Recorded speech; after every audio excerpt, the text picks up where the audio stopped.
Hey, my name is Lamont Williams, and for my geography in my backyard project, I visited the park Friedrich Wilderness Park here in San Antonio. Today I'm just going to be showing you some of the natural processes I can see out here at this park and show you some of the things that we learned in class geography 1301. Let's go. Here we can see a good example of erosion. This erosion was formed by more than likely the water flow, either from like heavy rain or like the water runoff from the edge here. Pretty much the repeated flow of water was cutting into like the rocks and soil, giving it this steep slope look here at the bottom. And that is considered mechanical erosion because the water itself is carrying and removing the rocks from the top instead of the rocks having some type of chemical change. And then the rocks at the bottom as well kind of shows you how the rocks removed from the top to the bottom from like the constant like water flow or rain or whatever you like to say. Any type of water event happen is what helped push those rocks to the bottom from up here. All right, not too far from our last site, just a few steps away, we can see a process called soil drying and cracking. This can be considered the beginning process of soil erosion, but this happens when like soil loses moisture due to evaporation during like hot and dry periods. Kind of like today, it's like 100 degrees, 101 degrees. But as you can see here, when the water evaporates, the soil will shrink and like form these cracks in the ground. But this is pretty common at trails and parks, with the soil being exposed and not being protected by like the grass or like vegetation around it. And this is also showing a good impact or a good example of human impact on the soil as well, just because as we continue to like run and walk on these trails, the soil becomes more compacted, and when it's compacted, it kind of reduces its ability to absorb water. Okay, as we continue to walk along this trail, we can see a pretty good example of physical weathering, specifically called root wedging. The way this process works, as you can see in there, the roots of the tree have grown into like the cracks of the rock.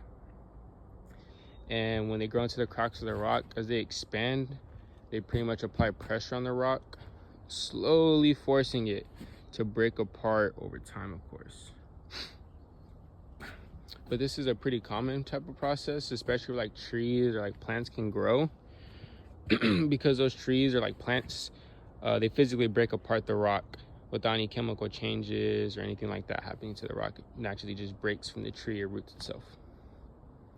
Okay, and I also wanted to show another example of like the root wedging. As I was walking, you can kind of see here that that physical weathering. You can see the roots kind of breaking underneath there, lifting that up. And then also a few steps up here as well, you see another good example of that. So kind of like on the ground, like on the trail, and then the ones I showed earlier on the rocks. Just some pretty cool examples I saw. Okay, now if we move over here, we can kind of see a dried up creek, also known as an ephemeral stream. This stream is pretty common in places like San Antonio, or like places that don't get much water or water flow, because water only flows through here during like heavy rain or like right after the rain. But this hollow grass area pretty much shows like the path where the water would travel, carrying like rocks or soil and all types of other material. But over time, like this on and off water flow pretty much helps shape this path of the creek, like by eroding banks and like transporting sediments downstream. But honestly, it's pretty cool because even when it's dried up, you can kind of see how strong the water is here. Like for the water to make this path, with it being very short periods of water flow or times of water, is pretty strong for the water to do that. And I already kind of talked about an ephemeral stream. I did just want to show you kind of one more look of a even deeper one, it seems. So the water flow through here must have been even more impactful than the last one.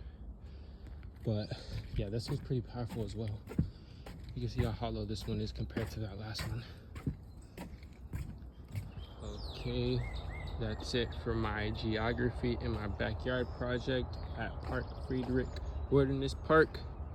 Kind of went over a few things, saw a lot of great processes that we learned in class. Showed examples of erosion, physical weathering, soil erosion, and ephemeral streams. I hope you enjoyed the video. Thank you for your time, and you have a great day.